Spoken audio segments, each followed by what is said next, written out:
Fam, I don't know if I can do this. Fam, no. Newspaper. No, we're skipping your newspaper segment right now, okay? Right here in the newspaper. 1.3 billion pledge for Ukraine. Yes, fam. We know. Okay, so let me clarify a couple things, right? Oh, a lot of people are talking about 800 million, 800 million, 800 million. That was last week. This week, Joe Biden announced 500 million. 8 plus 5 is 13. 1.3 billion in total in like a week.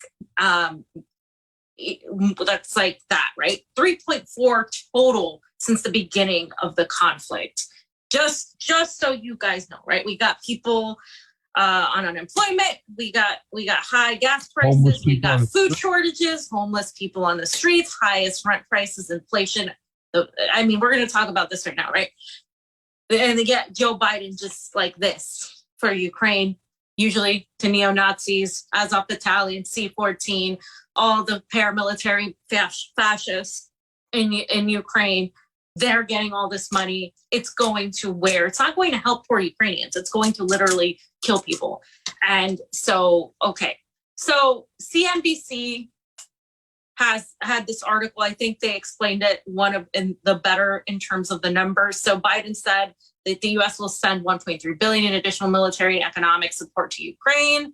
So again, he authorized another 800 million security package and an additional $500 billion indirect economic assistance. So we're on slide 34, Oz. And so that's how you get that number. You get that number with adding the two together. The latest security package, which includes heavy artillery and tactical drones, comes as Western intelligence warns of an intensified Russian offensive in eastern and southern Ukraine following weeks of stalled ground advances on Kiev.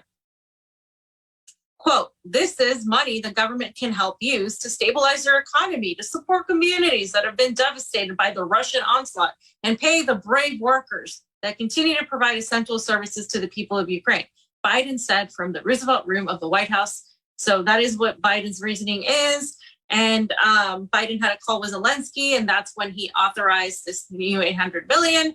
And since Moscow invaded Ukraine on February 24th, the Biden administration has deployed more than 100,000 U.S. troops to NATO member countries and authorized 3.4 billion in security assistance, as mentioned. Just to reiterate, the United States is literally like fighting like with Russia via Ukraine. It's obvious, of course, members of the Azov Battalion in Ukraine are there, but this is the United States and NATO's proxy war. And so far, they've provided more than 4 billion to Ukraine since the beginning of Biden's presidency. So since the beginning of Biden's presidency, about 4 billion has been on Ukraine. Over 20 billion since 2014, fam. Biden is a Zelensky Democrat. That's who he is. He's an Azov Battalion Democrat. He's a Nazi Democrat. I mean, he's all this funding for Nazis. And again, I call them Nazis because that's what they are. We don't exaggerate here. So in aspect to that, right, we're facing a 40-year high inflation. And this was predicted last year. Investors brace for the highest inflation reading in nearly 40 years. Again, CNBC. This was published on December 9th, 2021.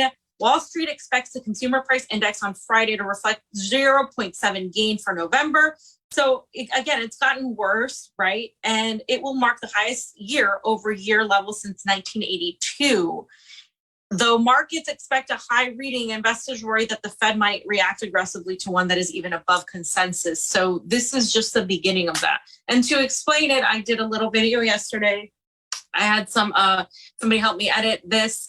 But if you guys just watch, I mean, it's just quick. It's basically reiterating what I just said. So let's just play it. President Joe Biden just signed off on yet another $500 million in military aid towards Ukraine. This means that the U.S. has given a total of $3.4 billion in aid in less than 2 months. We're sending it directly to the front lines of freedom.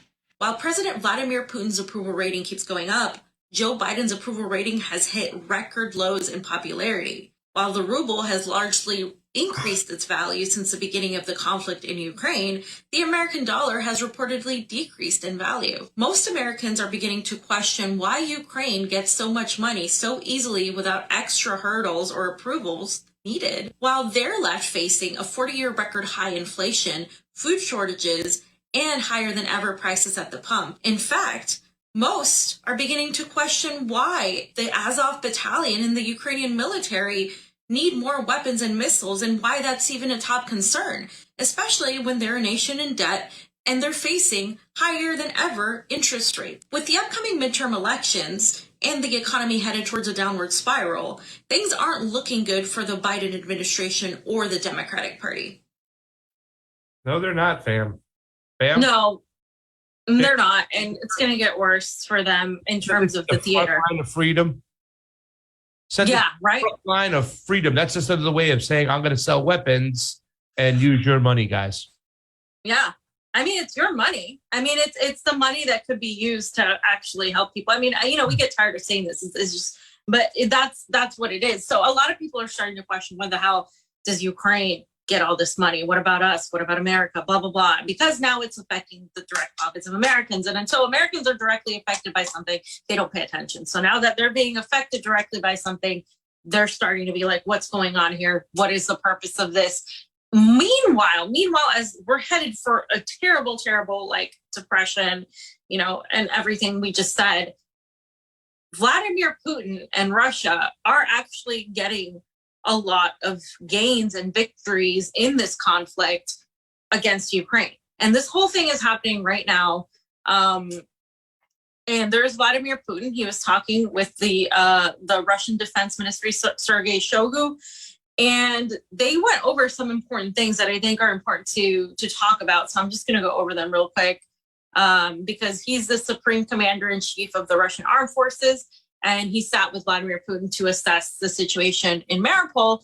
And basically, what happened was that the armed forces, and this is, of course, breaking news as of like 24 hours ago, the Russian Federation and the People's Militia of the Donetsk People's Republic liberated Mariupol. According to the Russians, they use the word liberated because a lot of those people wanted the Russians to come in. And the remaining nationalists are hiding in the industrial area of the Azov steel plant. This was mentioned, of course, by Tom. This Azov steel plant is where the remaining of the neo-Nazis and the military are there, and they basically have closed it out so nobody gets out. So Mariupol is a major industrial center and the main transport hub on the Sea of Azov. In 2014, the Kiev regime declared the city a temporary capital of the Donetsk region, and during the 8 years, it's been turned into a stronghold for the Ukrainian nationalists. And it was known as the capital of the Azov battalion. So there's a lot of military weapon and hardware that has been in the city, including tanks, etc., rocket launch systems, the Toxika-U missiles, etc. And they were stocked with missile munitions, fuel, lubricants, etc. And so the main infrastructure facilities, including the seaport and the waterway, have been mined and blocked with floating cranes. The majority of the vessels there belong to other states. So what's important to note here is that a lot of the equipment that's there belongs to NATO, belongs to the West and the United States. So that's just something I wanted to point out. It just shows you like that's where they were storing a lot of their equipment. Yep. And a lot of the equipment, of course, is not like Ukrainian, like because they're not. NATO's not in Ukraine, fam. NATO's not there. No, they're not in Ukraine. And then you got the president from Ukraine going, there's a NATO base here in Ukraine, just a couple kilometers away from the Poland border. I'm like, why would you say that out loud, idiot? You're not supposed to be a NATO member state. Yeah, well, the argument is because NATO isn't in Ukraine that they're not helping. Hello, they're sending military soldiers from NATO. Some of the soldiers reportedly are American and other from the West. So they're having mercenaries sent there. Obviously, NATO is involved in one way or another. So the numbers say, right? The numbers are that on March 11th, there were about 8,100 troops or so in of the Ukrainian armed forces, right? And that's how many were in the city. You can go ahead and put it on us. And then that included, of course, the foreign mercenaries. But during the operation to, quote, liberate the city, as said by Russia, over 4,000 of them were neutralized, 1,478 were surrendered, and the remaining group of over 2,000 were blocked in the industrial area of the Azovstal plant, which is what we're talking about here, and neutralized, obviously, like totally either killed, left, whatever, etc. In the resistance efforts, the nationalists used almost all the residential buildings. This is yet another thing that they were talking about. So we've seen countless videos. I post them on Twitter. They're all over Telegram, where, these vehicles and artillery weapons and stuff were placed on these ground floors, and the snipers were on the upper floors. And then there were separate units armed with the ATGMs as well. The residents were brought into the middle of the floors and basement and used as human shields. This is has been literally proved so many times. I don't have to go over it, but there are many witnesses to that. So, yeah, remember Pepe? Pepe writing about this stuff early? Yeah. I mean, where does he get his info from? The guy is just wow. When we were putting this out there, I was a little bit nervous myself because a lot of it hadn't been confirmed. Pepe put it out there, and now everything that you're reading right now is kind of confirming what a lot of guys were talking about, especially in this part right here, this region. So, yeah, and so they were using civilians as cover. When the Ukrainian army would be retreating, they would use these civilians as cover. And so they talked about the latest incident being 4 days ago when they were liberating the port area, and they made almost everyone leave. And you can put this up as the high-rise buildings so that they could flee, leaving behind ruins, including completely destroyed socially important cultural sites. When liberating Mariupol, the Russian army and the People's Militia units from DPR took every precaution to save civilian lives. And he told Putin that, as he instructed, humanitarian corridors were created daily since March 2nd to evacuate civilians and foreign nationals. And they were encouraged. So right now, they're still doing it. They're encouraging the servicemen of the Ukrainian armed forces to lay down their arms. They're encouraging them to give in, and they would forgive them. So they're going to be forgiven. They're going to get medical help. This is part of the conversation that they were having. And I'm going to play some of the conversation, so I'm not going to go over everything. You can go to slide 49. So as of today, he said the Russian army and the Donetsk People's Republic People's Militia control all of Mariupol. So we'll show you guys the literal flag placing, and everything else is being blocked in the Azovstal territory because the remaining forces are there. And so so I'm not going to read this because you guys are going to see it, but let's go ahead and play this Putin video where basically Putin tells them not to go in and attack the Azovstal area because he wants to protect the soldiers. Because if you think about it from a military point of view, this area is closed off. So when the soldiers come in and they're fighting the Ukrainians, these Ukrainians are, low on food. They're low on morale. They don't have very much to fight with. And they don't want the soldiers to go the Russian soldiers to go head to head. At least that's the reason that Putin gave. Other people are saying that there are other reasons. So, yeah, so let's go ahead and just play the video. Предлагаемый штурм промышленной зоны считаю нецелесообразным. Приказываю отменить. Это тот случай, когда мы должны думать, то есть мы всегда должны думать, но в данном случае тем более о сохранении жизни и здоровья наших солдат и офицеров. Не нужно лезть в эти катакомбы и ползать там под землей по этим промышленным объектам. Заблокируйте эту промышленную зону так, чтобы муха не пролетела. То есть предложите еще раз всем, кто до сих пор не сложил оружие, сделать это. Российская сторона гарантирует им жизнь и достойное обращение с ними в соответствии с соответствующими международно-правовыми актами. Всем, кто ранен, будет оказана квалифицированная медицинская помощь. Совершение боевой работы по освобождению Мариуполя – это успех. Поздравляю вас. Передайте слова благодарности в войска. Представьте, пожалуйста, предложение по награждению отличившихся. Okay, so you guys can see that conversation. And what I find interesting about Russia is that they display these conversations.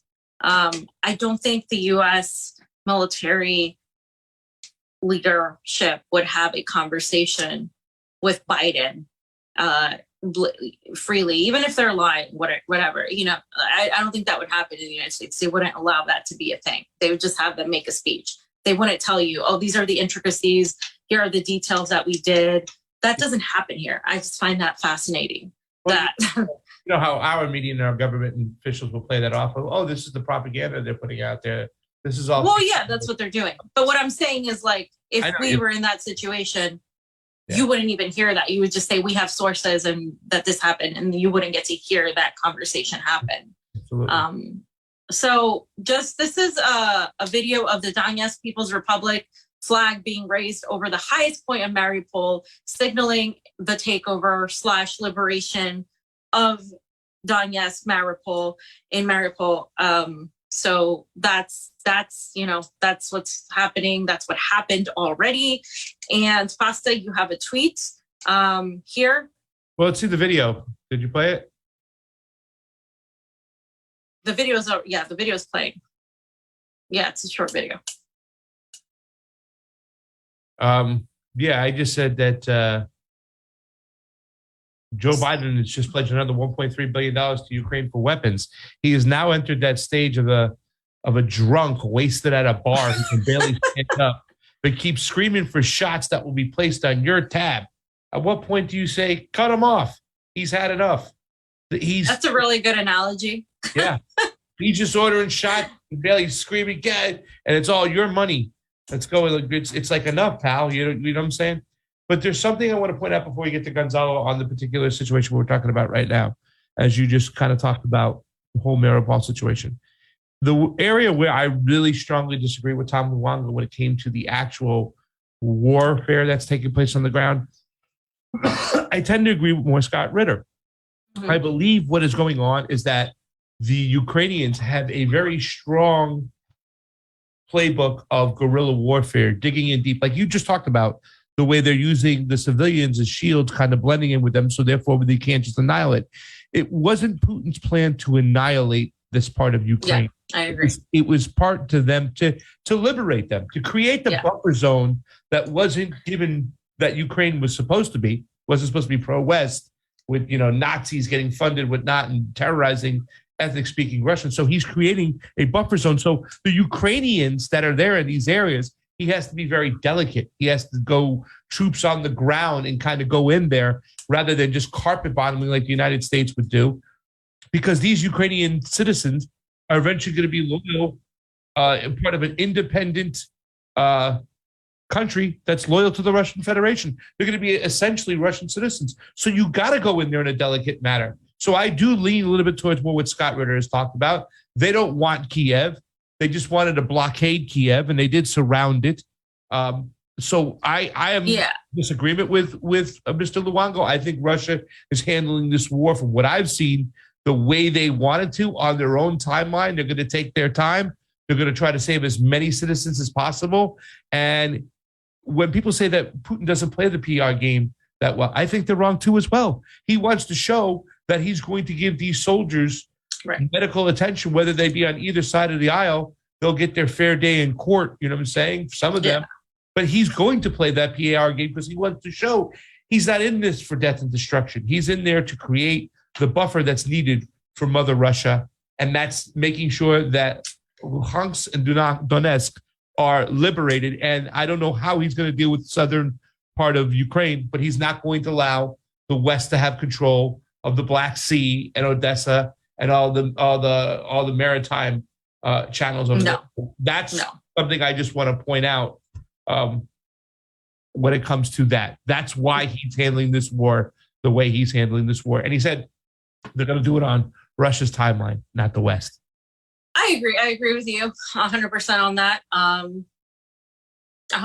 I mean, I think if Russia wanted to take Kiev, if they wanted to take Ukraine, they would have So at least Kiev, they would have already done it. I think they have the capacity. They have everything they need to do it. And I just don't think that it's not because I like Russia or because I love Putin. It's because it's what I'm seeing based on the military strategy. And they do have a certain strategy that's entirely different than the West. And I can say that those things aren't true, by the way. Right. Yeah. Well, but I don't understand. Well, that's the reason why I don't understand. Like, if Putin is doing this for that reason, then that's partially why I think that this is real and that he is opposing the World Economic Forum and the Great Reset. In those terms, I do think there is some opposition, whether it's him alone or whether it's a group. I definitely think there is pushback to this global agenda because of that, because of the actions towards what is beneficial for Russia. That's what I'm also one of the reasons too for me. But as many of you already know, it's all over Twitter. Gonzalo Lira. Speculate, boys and girls. No need to speculate. This is why we were, we were not confirming anything. Gonzalo Lira is fine. All his social media accounts that were previous to him are not under his control anymore. So he has a new Twitter, but let's just play. He had a great interview with Christian Alexander. I forget, Cristoforo. That's what I was. Cristoforo. I was thinking of from the Duran this early when we were all like sleeping because the hour difference. And Annabelle Villeroy posted this. She said, breaking April 22nd. Gonzalo tells Alex Cristoforo, physically I'm okay. I don't have anything I can say publicly other than I'm okay. So let's just watch a couple of these videos. Here's the first one. And then there's I believe there was another one I wanted to play, but you can just play the first one. Okay. And so anything that was published or posted on the Gonzalo Lira YouTube channel, the Coach Red Pill YouTube channel, the real Gonzalo Lira Twitter feed, and the real CRP Telegram feed after April 15th, just discount it because it was not me. I did not have access to those accounts, and I still don't, for that matter. And I don't have my cell phone or access to my email accounts. I created a new one, and that's how I got in touch with Alex. And I've been in touch with, of course, I reached out to my family members, the people close to me, and I'm telling them that I'm okay. In some cases, I'm waiting for their reply because it's 3 a.m, 4 a.m over there. I'm okay. Physically, I'm okay. I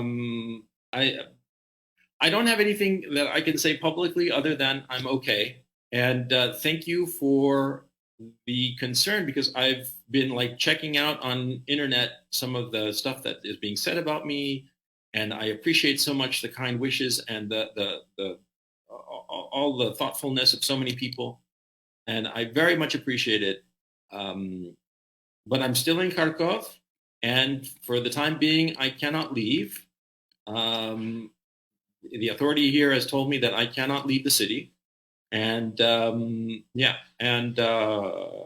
but I'm okay, and none the worse for wear, and I'm rambling, and I'm sorry about that. I'm a little bit discombobulated, as you can imagine, but I will come up with something clever to say. So I'm going to end here. Alex, thank you so much, and just. Okay, so you guys can see, I would recommend going to watch that interview. I know he was just on a couple of other shows, and I'll reach out to him as well. I haven't had time to reach out to him, but I'm so glad that he was found safe. I don't, for now, I think somebody like him is still in a dangerous position where he's at, and all the people that were lying about, being him or lying about him being dead, or killing him. They're just like, it's very clownish right now. And all the people, like I think Vanessa and Eva both stated like that we're just saying unconfirmed things for clout or, it's gross. This is a person's life. This is a person's, he's a family member. This is a person that, that was giving us so much information that was accurate. On the ground, we had him on, not that long ago. We were really, keen on what he was saying. And that's to me it, when you're a journalist or when you're a commentator and you're on the ground, whatever, exposing yourself, those are not, it's not a joke. You could potentially lose your life. It's happened to many people that have lost their life. So I think it's important that we acknowledge that. And this is why you don't confirm anything unless you have 100%, 100% like accuracy that, that this is, especially when it's a person's life. So I'm extremely happy that he's okay. That's all I care about, that he's fine, that he can continue to tell the truth. I don't, everything else is just,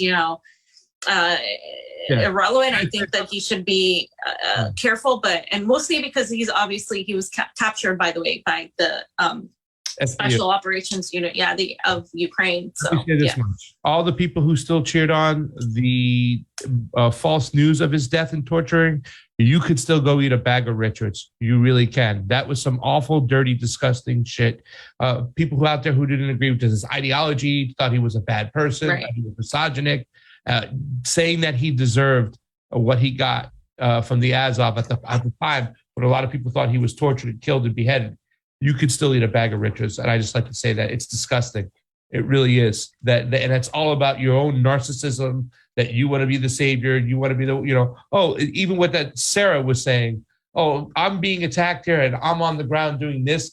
He wasn't even with any credentialed outlet and stuff like saying, just go to hell. Dirty, disgusting people. Look in the mirror. You're not journalist. You're propagandist. Deal with it.